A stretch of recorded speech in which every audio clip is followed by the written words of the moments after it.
एक गांव में रामू और शामू नाम के दो भाई रहते थे, जिनमें से रामू बहुत ही होशियार और शामू बड़ा ही भोला था। ए शामू सुनो, मैंने यहाँ कुछ पैसे रखे थे, वो कहाँ गए? पैसे? क्या वो यहीं पे रखे थे इस बिस्तर पर? हाँ हाँ वही रखे थे। अरे वो तो मैंने एक भिखारी को दे दिए, बेचारा बहुत भूखा लग रहा था। बेवकूफ, अगर उसे भूख लगी थी तो उसे खाना दे देता, पैसे क्यों दिए? लेकिन अगर मैं उसे खाना देता तो मैं क्या खाता, इसलिए मैंने उसे पैसे दे दिए। मूर्ख, तुम तो गधे से भी गधे हो। अब पैसे कहाँ से आएंगे? क्या तुम भीख मांग कर लाओगे? नहीं रामू भैया, अगर आपको इतनी ही जरूरत है तो मैं उस भिखारी को ढूंढ कर लाता हूँ, आप उससे पूछ लेना। शामू की मूर्खता से तंग आकर रामू अपने बीमार पिताजी के पास जाता है और उनसे कहता है, पिताजी, मुझे इस गधे शामू के साथ नहीं रहना, मैं यहाँ से जा रहा हूँ। मेरे हिस्से का जो भी है वो मुझे दे दीजिए। रामू की बातें सुन पिताजी परेशान हो जाते हैं। वो हमेशा यही चाहते थे कि उनके दोनों बेटे खुशी खुशी एक साथ रहे।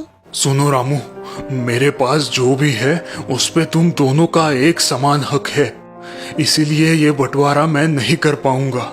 दूसरे ही दिन उनके पिताजी का देहांत हो जाता है। दोनों ही भाई बड़े दुखी होते हैं, लेकिन रामू फिर भी शामू से छुटकारा पाना चाहता है। वो शामू से कहता है, शामू चलो अपनी चीजों को बांट लेते हैं, आज से हम दोनों अलग रहेंगे। दोनों ही भाई अपना बंटवारा शुरू करते हैं।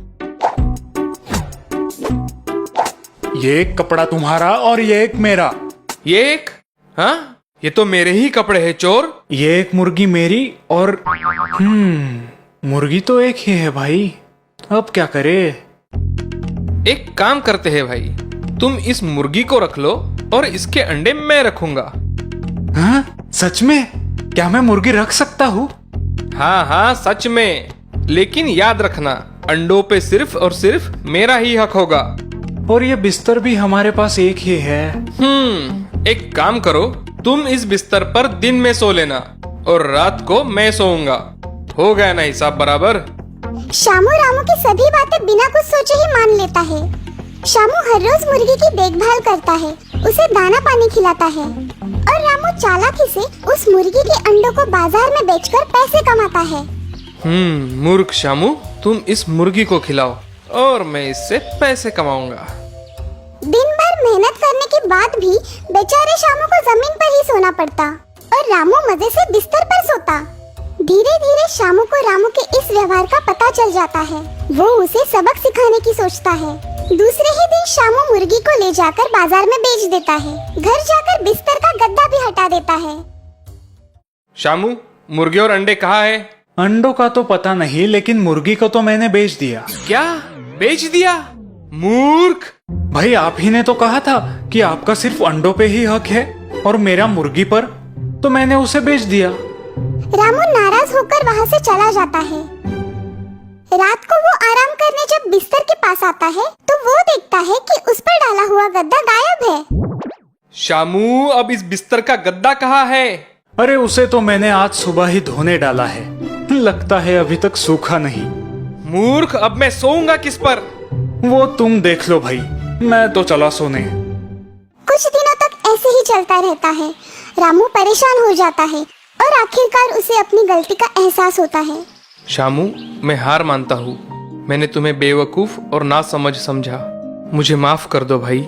मुझे लगता है कि हिस्सों में मैंने घर को नहीं बल्कि हमारी एकता और प्यार को बांट दिया है।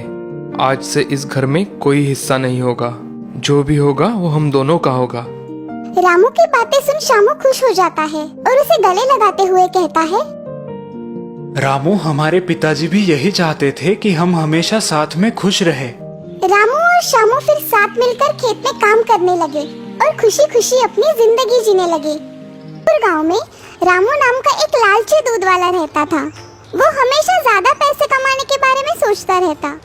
उसकी एक गाय लेने की बहुत इच्छा थी, लेकिन पैसे कम होने के कारण वो अपनी कोई भी इच्छा पूरी नहीं कर पाता था। एक दिन दूध बेचकर थका हुआ रामू एक नदी के किनारे आराम करने बैठ जाता है और सोचने लगता है, अगर ऐसे ही चलता रहा तो मैं कभी अपनी इच्छा पूरी ही नहीं कर पाऊंगा, कुछ तो करना पड़ेगा। इतने में रामू की नजर नदी के पानी की तरफ जाती है और वो सोचने लगता है, पानी का तो कोई रंग नहीं है, और वैसे भी दूध में थोड़ा सा पानी मिलाऊं तो किसे समझ आएगा? रामू अपना दूध का बर्तन खोलता है और आजू बाजू देखते हुए उसमें थोड़ा सा पानी मिला देता है। रामू पानी मिलाया हुआ दूध बाजार में बेचकर अच्छा खासा पैसा कमाने लगता है। धीरे धीरे रामू दूध में पानी की मात्रा बढ़ाते जाता है और भी ज्यादा पैसे कमाते जाता है। ये सिलसिला कई दिनों तक चलता है।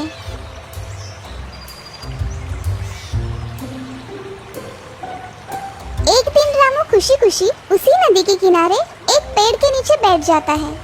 अपने पैसों की तो थैलियां बाजू में रखकर वो आराम करने लगता है।